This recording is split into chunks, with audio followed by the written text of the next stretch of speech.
everyone, and welcome to another episode of The Manufacturing Employer. I'm your host, Jon Franko, co-founder of Gorilla 76. We are the industrial marketing agency.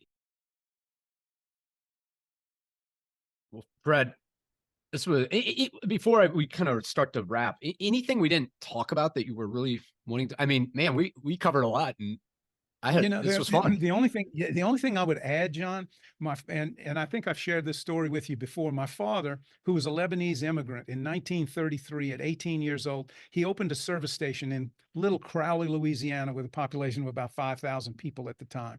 And he had a little two-pump service station. Several years ago, I ran across some letters that my dad had written to my mother when they were courting. And for those listeners who don't know what courting is, courting was, it was the swipe right and swipe left of the day. Okay. And my mother would go to Shreveport, Louisiana, visit a relative in the summer, and they would write to one another back and forth because obviously, to place a phone call, if you had access to a phone in 1933, was a very costly thing. So they would write to one another.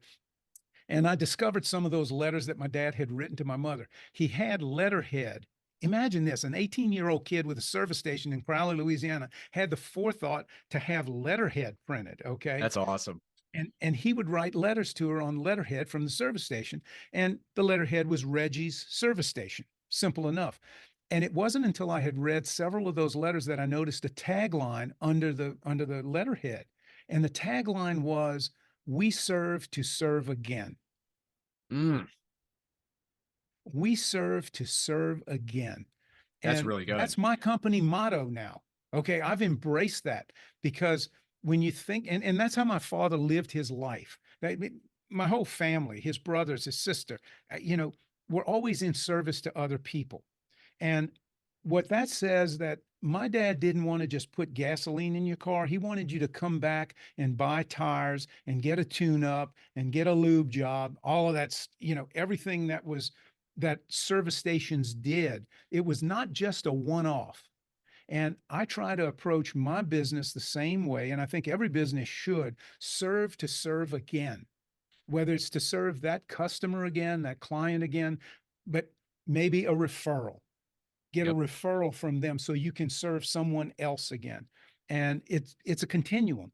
It's not just, I want to serve you, I want to get this thing done. We've done the workshop, you've got your mission statement, you've got your vision statement and your values. It's been great working with you. Goodbye. No, I want to continue serving my clients in whatever capacity I'm capable of serving. Sometimes that capacity might mean referring them to another coach or another consultant to work in an area of expertise that I don't have. But I want to be a trusted advisor. And that's what serve to serve again means for me. Well, Fred, we've gotten to know each other the past couple of years, and I can say without a doubt that you are very much carrying that legacy. I mean, you spend just a couple minutes with yourself or your family, and it's very apparent that you guys you want people to have a great experience, whether that's, an invitation over for dinner, whether that's your approach to business, whatever it is. So, Well, you're very kind to say that. Thank you. well, I mean that. And as a copywriter, a trained copywriter, that tagline is brilliant. Because on top of it's ownable. It ties directly to a service station, like literally a service station. Yeah. That's a great tagline. I wish I could say I wrote that one. So, but thank you so much for just sharing all this today. And it was a fun conversation. We went kind of all over the place. But I think that's how the best conversations go. But how can our listeners learn more? How can they stay in touch? What's your website? Can you just share those details? Yeah, my website is simple. It's fredreggie.com. That's FREDREGGIE.com. Or they can email me at fred@fredreggie.com. And I'd be more than happy to schedule a conversation with them, and we can talk about what their needs are and whether or not there's some work that we could do together. And is it okay if they reach out to you on LinkedIn as well? I'm assuming. Oh yeah, they can reach out to me on LinkedIn as well. Just Fred Reggie. Excellent. Well, Yeah. Fred, thanks again. To our listeners, thanks for tuning in. I'll catch you on the next episode of The Manufacturing Employer. Thank you, John.